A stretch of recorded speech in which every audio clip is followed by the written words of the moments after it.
This is Nolan. He's 7 months old. With a security camera, a $25 security camera, and a free app. I know he sleeps 13.12 hours per day, pees 4.33 times per day, and yesterday moved 38 times during his sleep. If I want, I can have his DNA tested and take a peep into his future. If I want, there's a lot more I can do. Organic baby food delivery, check. Heartbeat and breathing monitoring, check. And I love to go on, but this is not a talk about babies. This is a talk about strategizing for the future. Let's take a moment to think. In 5 years, how many of these products will still be in the market? How many of the innovators today will be disrupted by the innovators of tomorrow? Innovation is difficult. Many companies succeed because they happen to introduce the right product at the right time for the right people. Many of them continue to do well, improving on what they are doing. But not many are able to come out with the second act and create something entirely new, something relevant for the future. Strategic foresight and envisioning the future is an effective tool for anyone who wants to take a leap from improving to creating. And envisioning the future give companies that strategic foresight to guide their innovation activities and to prepare for what consumers might be drawn to in 5 to 10 years. So how do we do it? Rule number 1, to challenge yourself to break free of what you know about your market and your consumer. In my work, I use a series of 10 questions based on the mega trends that predict the future of consumerism to challenge my client to think different. I'm going to share the trends, the questions, and example of some innovative companies, how they are doing now. First, consumer remap. What happens if consumer expect? What happens when consumers identify themselves purely based on their belief, values, and attitudes, such that demographics and social status are truly irrelevant. And we see brands focusing on underserved customer segments and capturing values previously uncaptured. Second, pursuit of exclusivity. What happens when consumers expect exclusivity at every price point and are more concerned about self-fulfillment and uniqueness than keeping up with Joneses? We see thrift store turning boutique and selling curated fashion-forward pieces. 3, quest for convenience. What happens when consumers decided that the bulk of the product interaction, such as setting up daily tasks, setting preferences, making appointments, are inconvenient and meaningless? And we see brands using predictive technology to enable an effortless consumption. 4, experience more.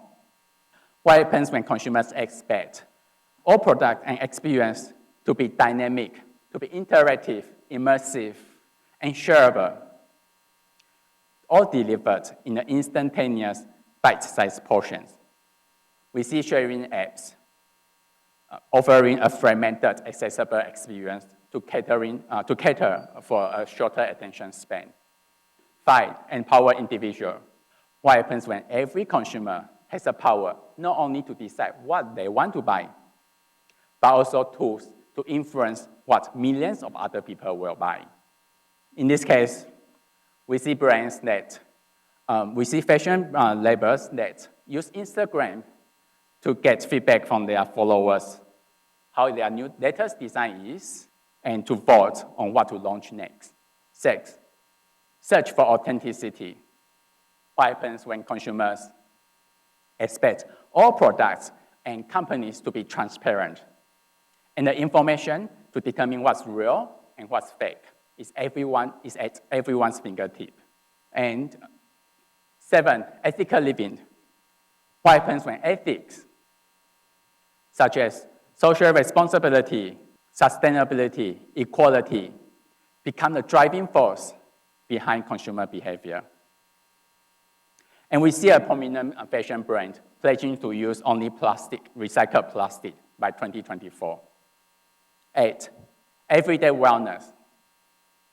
What happens when consumers expect all products in his life, from sneakers to snacks, to bed sheets, to enhance their health and well-being?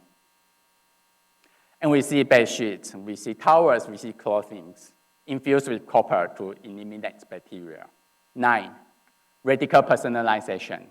What happens when consumers expect all mass market solutions to be personalized, whether it's through preferences, context awareness, or biometrics? And we see brands using DNA to create personalized diet, supplements, or even exercise plans for their customer. And number 10, connection disconnection. What happens when consumers expect all social interaction to enable an authentic and meaningful connection beyond the mega platforms? And we see brands serving solo customers, connecting them with each other to share their experience. The future is disruptive, complex, and full of opportunities. By asking these questions, it helps ourselves to think beyond product improvement and tap into the opportunities of the future. Rule number 2, act now. These are simple words, but difficult in action. Most companies fail, not because they did not identify the disruptive trends, but because they underestimate the timing and the impact of the disruption, and they fail to act now. If anyone can tell you definitively what the future of consumerism is like in 2030, they are either delusional or outright lying. The future is complex, it's constantly evolving. What we need to do is to prepare for a range of the plausible future. Future-driven companies, they conduct scenario planning constantly so that they can develop a strategy to respond to different futures. Now, out of all the different plausible futures, which one is most desirable for you? Truly disruptive companies that create their own vision of the future and take on the challenge of shifting the whole market to their vision. With that vision in mind, you can backcast to what you need to do now.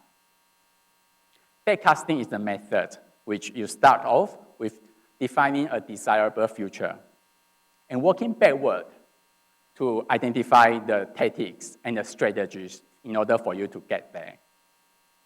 This is how Amazon, which as we all know, started off as an online bookseller, introduced smart assistants, and came to occupy the A to Z of our lives.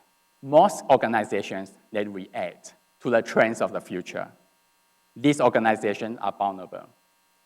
Some organizations, they anticipate and create strategies to respond to different futures. Very few organizations can lead and create the future they want. And as for individuals like you and me, embrace the new consumer power. Consume the product and the service that fulfills your need. Or boycott, if you wish. Like the brands that you identify with on social media, and like them if they don't evolve with you.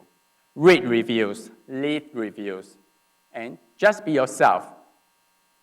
More than ever, we can influence the brands, what they do and don't do. We, as a consumer, can shape the future of consumerism. Thank you.